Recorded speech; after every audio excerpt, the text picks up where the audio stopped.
Hey everyone, and welcome back to another episode of Magic Towers Resort.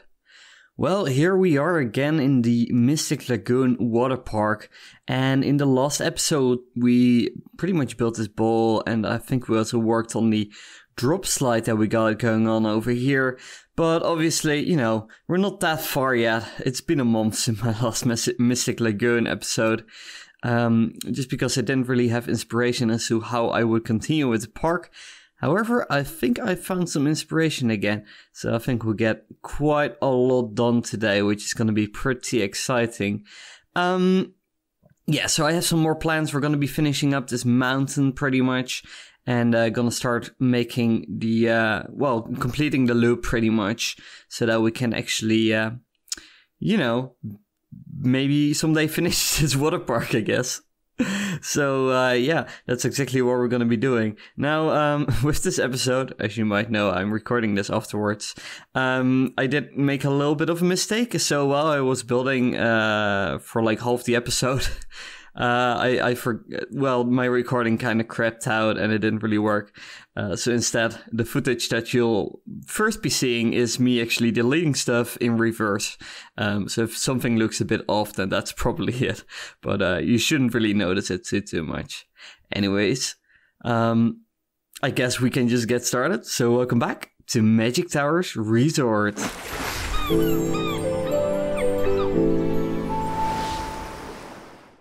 Alright, so let's first actually start with building some more slides on this main slide tower.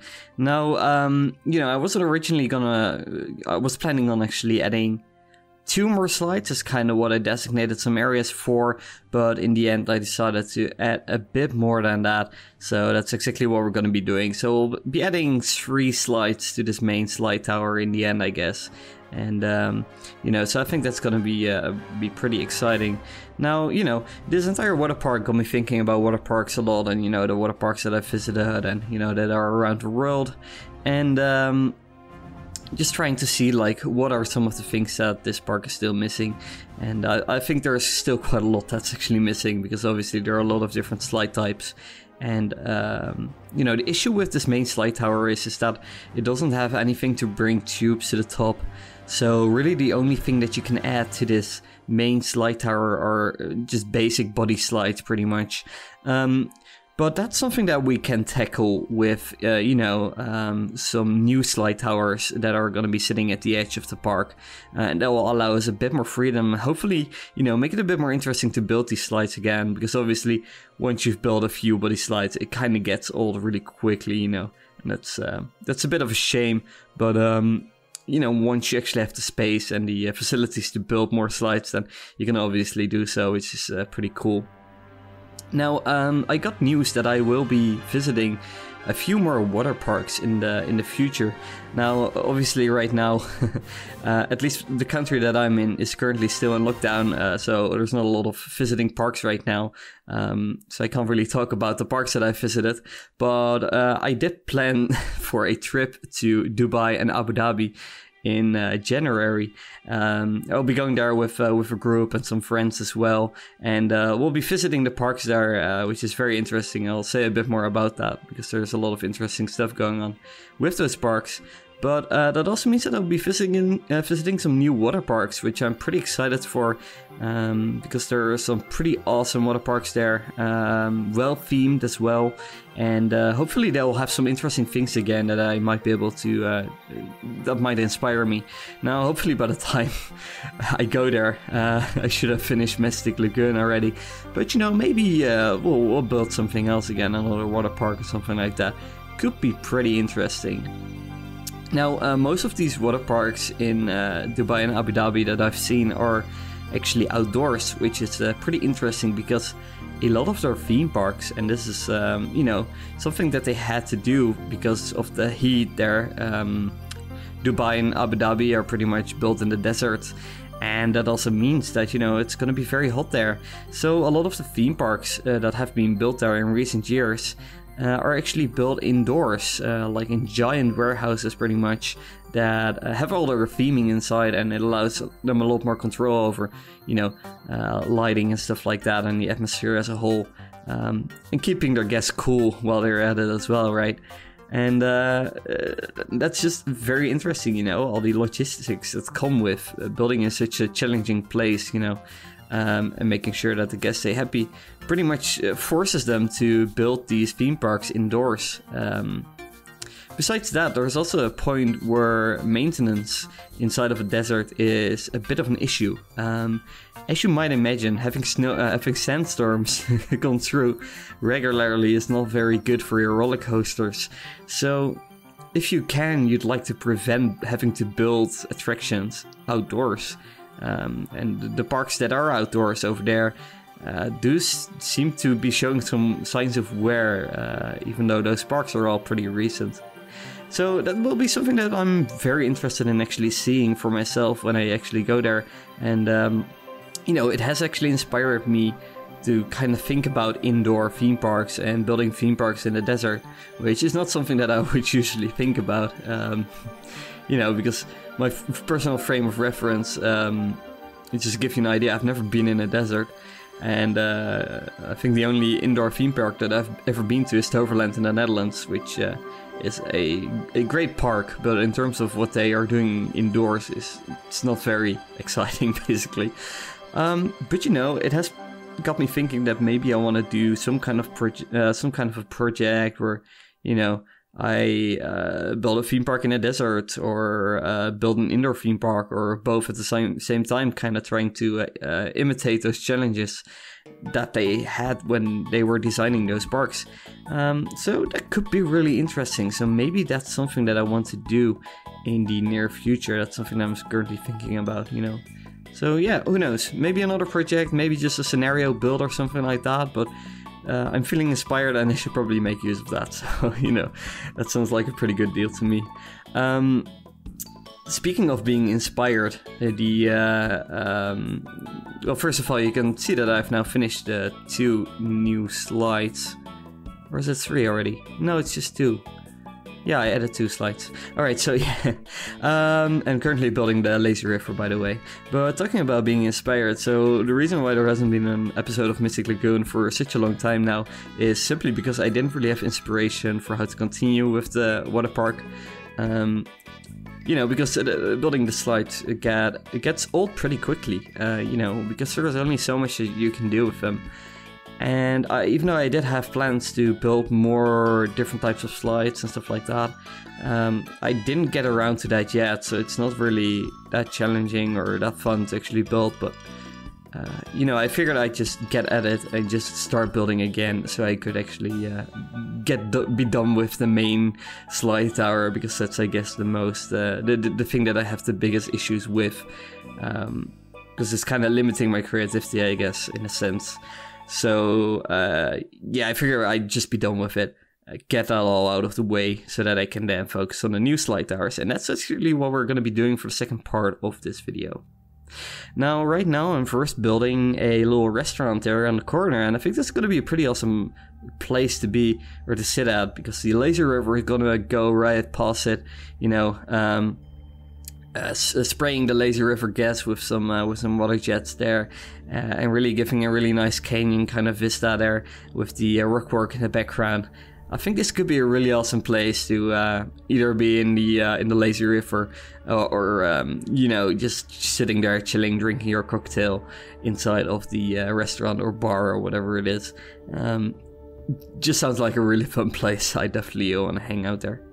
I guess this wouldn't really be a restaurant because we don't really have any space for a kitchen or something. So I guess it's just it could just be a bar or like a quick service. Like a snack place, pretty much, where they just serve a snack. So you can see that I now have 2 places where you can get on the lazy river. So you have that area right there that I just built, and where I put the sign at least, and the other one below the slides. And what I did there was place some of those candy thingies. I don't know, they were like candies. Put them on top of each other just to kind of look like they might be tubes that are stored there that you can grab to go on the lazy river. So obviously when you go on the lazy river, the tubes are going to be required.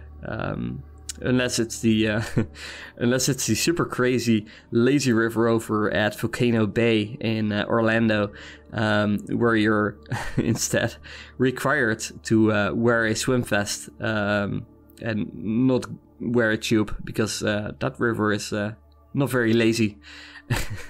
Instead, it's pretty taxing, actually. So yeah, this is gonna be where we built the next slide tower. Now, originally I had some ideas for, you know, making this a different type of slide, but I think it's gonna be a body slide in the end after all. But it's gonna be a little bit different because I wanted this slide to be terrain conforming. Because I was building up this mountain and then I was like, I can just, you know, go back down and build a slide tower after that, but it wouldn't really make sense. Instead, I figured, why not actually make use of the fact that I'm building pretty much the start of a mountain here again, and just build a terrain conforming water slide instead. And that is something that you can see at Typhoon Lagoon at Walt Disney World. They have a few slides. They're rather painful because they haven't really kept up with the maintenance, I don't think. So some of the splits between the water slide pieces kind of hurt a bit on your back. But apart from that, it's pretty much like built into the fake mountain that you have there, going through tunnels and stuff like that. And Blizzard Beach has a few of those as well, where you actually go down those with a tube, which are really, really fun, and they fit so well with the theming because they are pretty much built into the terrain. So instead of being just a cheap slide that's just, you know, built out of slide pieces and they put them on full display, they actually make an effort to, you know, kind of hide the outside. And kind of make it look like a little river that you're actually going down, which is so much fun. I really, really enjoyed those water slides. And I also really wanted that in Mystic Lagoon. I knew that from the beginning already. I just wasn't sure yet where I would actually do that. But I figured this would be a great place for it. So kind of to set the stage, the water slide is actually going to end in a little dry section of a river, which actually ends in the lazy river again. But yeah, we're gonna use a dry section of that small little river to make the run out for the water slide. And for those of you who don't know what the run out is, you have different kinds of water slides. When you have a body slide, which is a water slide where you're just sliding down with your body, so you might be sitting down or laying down on your back. You can either land in the water at the end, have a small pool where you're just dropped into the water, and that kind of slows you down. But there's also a second way to, end the water slide, and that's to have a very long, perfectly straight piece of, slide, and fill it up with a very small, a little bit of water, and that way you just kind of slide in there, and it kind of slows you down. Usually it's a pretty long section, and there's plenty of space to come to a full stop, and then you just kind of step out of the water slide, and you're on your merry way. So that's exactly what we're going to be doing here, because I think these are definitely a staple for the parks, especially the more professional ones. So yeah, you can already see that I built 3 of those run-out pools, and that's exactly what we're going to be doing here. We're going to be adding 3 terrain-conforming water slides that are kind of going to be intertwining, going through caves and stuff like that, going over and under each other. It's really going to be fun, and in this very episode we pretty much built half of it already, and the other half I'm saving for the next time, because it's you gotta stopping in the middle of something that you're enjoying is probably a good thing, because that's very motivating to continue, I guess. So we'll try that out. And, I still have a lot of ideas for how I'm going to continue with this. So I think that's a pretty good call to end the video right as I'm getting started with building the water slides. But just so you know, we're not going to finish those water slides, so don't get your hopes up. Otherwise, I would have probably put them in the thumbnail as well, but I didn't, as you might have noticed. Oh well. In, the typical Ollie 414 fashion, we do have to care about backstage as well. So yeah, this mountain is obviously not real, and we're going to be having to build a lot of supporting structures, I guess, to actually make this mountain work. Now, I am being a bit generous here with my mountains, because this is already the second mountain in this park. I think the bill, like, for building this park is getting pretty high, but, you know, we had the same thing going on in Magic Towers Resort, obviously, in Magic Towers Park as well, obviously, but, you know, that's the fun of building a fake theme park, even though I am trying to keep things very real and, you know, trying to build it as if it could actually be made in real life. We're not really restricted by too much of a budget. So sometimes you have decisions that you have to make where the budget pretty much decides something for you, and in those cases I probably kind of follow those, but at the same time I don't really want the budget to be the restraining factor in terms of my creativity. So when I don't have to, or when I don't really want to worry about the budget, then I'm not going to. That's pretty much the deal here. Anyways though, yeah, we got a few slides in there right now, and that means that we are pretty much at the end of the episode already. Now, I really hope you guys enjoyed this video. If you did, please do make sure to like the video and share it with your friends, because that helps other people discover these videos. And, you know, I could use a few more viewers, I guess. So if anyone enjoys that, then definitely make sure that they can see it as well. Thank you guys so much for watching, and I hope to see you guys in the next one. Bye-bye.